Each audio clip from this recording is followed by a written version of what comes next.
ముందుగా మన ఇంటి వంటకు స్వాగతం సుస్వాగతం. బొంబాయి రవ్వ ఆనపకాయ గుజ్జుతో హల్వా చేయబోతున్నాను. కావాల్సిన పదార్థాలు ఏంటి అనేది మీకు చూపిస్తున్నాను. తీసి ఈ వాటర్ తీసేసుకొని ఇలా నెయ్యి పోసుకొని వేపుకుందాం. ఈ ఆనపకాయ తుడు వేగిపోయి కూడా వేపుకుందాం.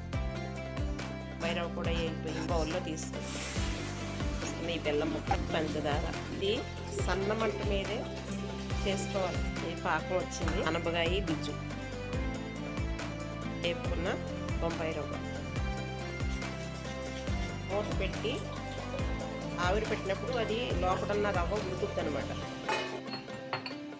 చూడండి మూత పెట్ట ఉడికింది అనమాట.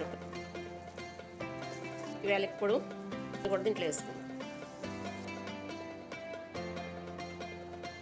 వేడిగా కమ్మనైన బొంబాయి రవ్వ ఆనపకాయ గుజ్జుతో హల్వా తయారైపోయింది.